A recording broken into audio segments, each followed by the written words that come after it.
One of the biggest misconceptions is that like, oh, you're just all you need to do is push these buttons up there, and it's not that hard. And like with the technology now, like you don't need to practice and work as hard. But I mean, for me, in my opinion, like it's if anything, it's harder because now you have like all these new layers of creativity that you can add on with all the new technology presented to us and available to us. And they think that it's always a party, but I can't DJ when I'm really messed up or drunk or on mad drugs and stuff. Like you got to stay focused. It's still a job. You still got to keep it professional.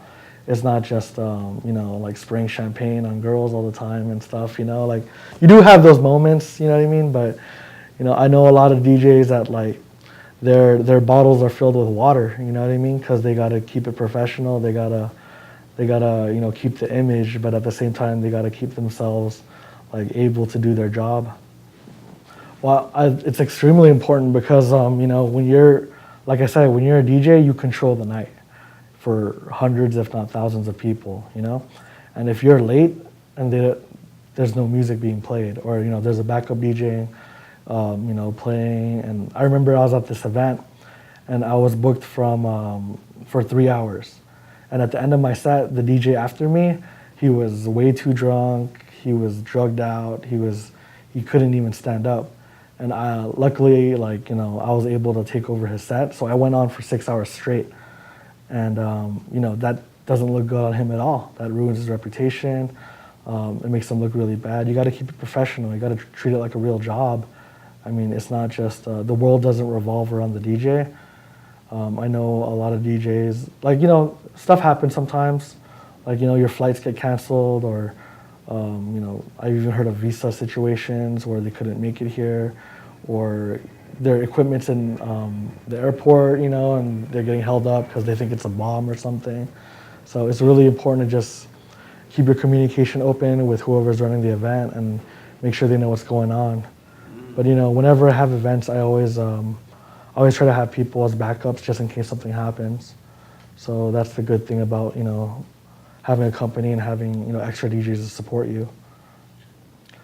I think it's really people you work with.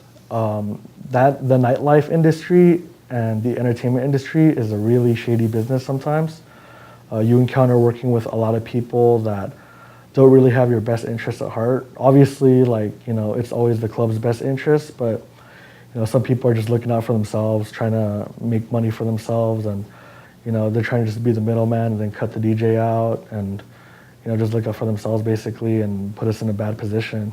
And a lot of bridges get burned, and sometimes you don't even get to directly talk to a club owner and whatnot, and they have no idea what's going on because all of this is being run by their main promoter, who they need to learn how to trust and pick the right person.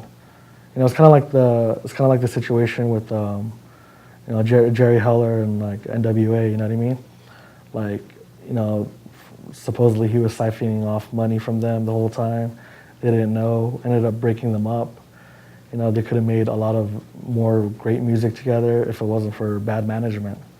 So that's a good way to look at it. And there's a lot of times where you scan a crowd and maybe sometimes you go in blind, you know what I mean? Like I don't go in with a set playlist or anything.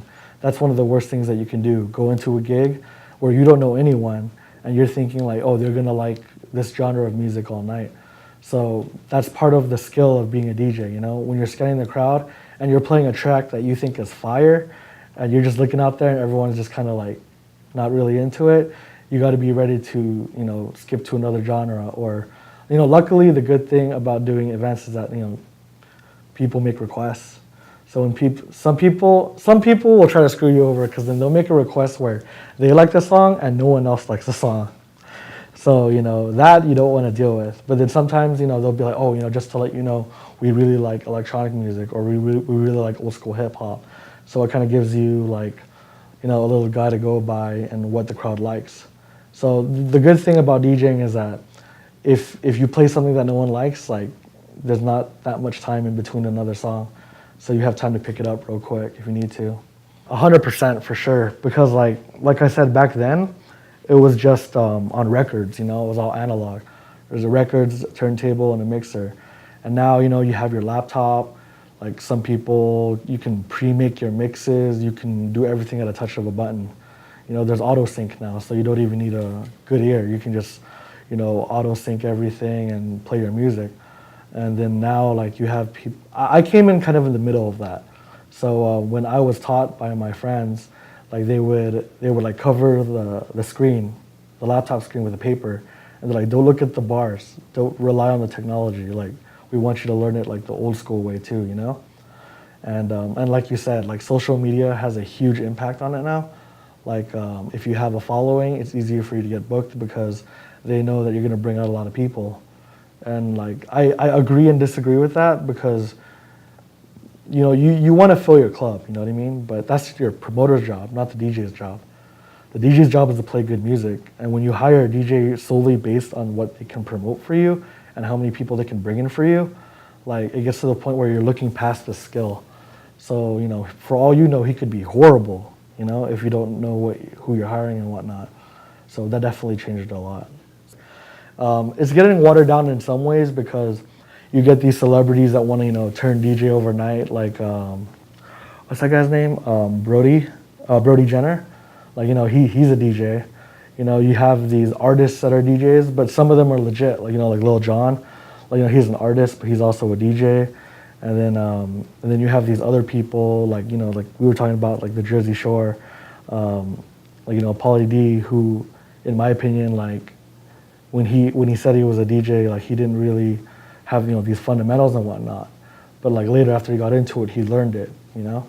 So you get to this point where like, are you hiring them because of their talent or their name? You know, so it's definitely changing up the game a lot. And I think that the technology, it creates more opportunity for these new younger people, producer DJs who are like, can really kill it and make amazing music and give them the opportunity to become DJs, which is great. But on the other side, you have people who can create these mixes that are like, you know, pre-made, or they have someone ghostwrite it for them, or, you know, their skill isn't really there and they're just getting booked for their name and their fame. Thank you for watching A Wise Way. Subscribe to stay updated, share to pass the knowledge, or view our other videos on the left.